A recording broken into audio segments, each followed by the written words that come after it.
اس ملک میں وابڈا کے بڑے بڑے افسروں، مشیروں اور وزیروں کے گھر میں بجلی فری ہے، جبکہ مساجد میں بجلی کے ایک ایک یونٹ کی وصولی کی جاتی ہے۔ اور تو اور ٹیلی ویژن ٹیکسز بھی مسجدوں کے بل میں ایڈ ہو کر آتے ہیں۔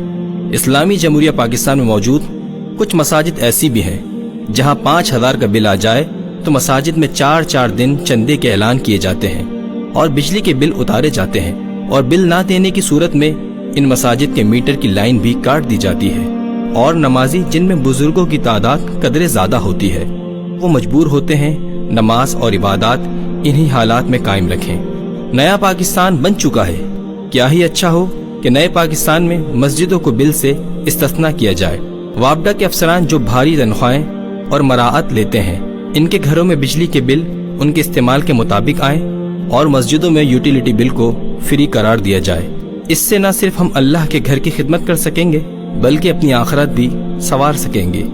آگاہی کے لیے اس ویڈیو کو زیادہ سے زیادہ شیئر کیجیے تاکہ یہ آواز حکام بالا تک پہنچ سکے۔ کہا کہ اللہ تعالیٰ نے پاکستان کو 12 موسم دیے ہیں۔ نہیں کہ اللہ نے کتنی نعمتیں دی ہیں۔ آپ میں سے کتنوں کو پتا ہے کہ اللہ نے پاکستان میں 12 موسم دیے ہیں؟ 12 موسم ہے پاکستان میں۔ کتنے دنیا میں ملک میں 12 موسم ہیں؟ ہر قسم کی چیز، ہر قسم کا پھل پاکستان میں اگ سکتا ہے۔ کہ 100 سفیر، 100 سفارت خانے ہمارے، وہ 70 سال سے بھی کوشش کرتے شاید یہ تبدیلی نہ آتی۔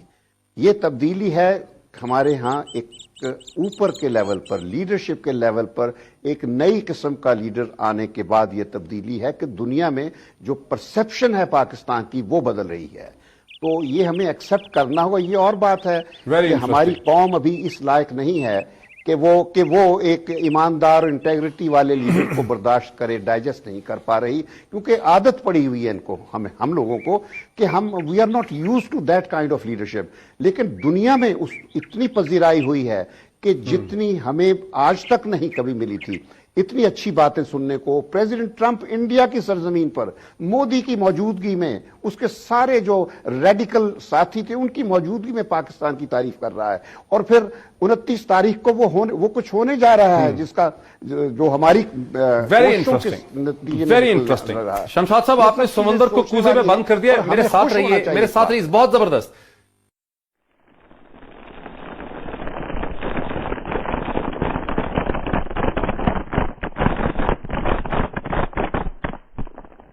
وَمَن يَتَّقِ اللَّهَ يَجْعَل لَّهُ مَخْرَجًا۔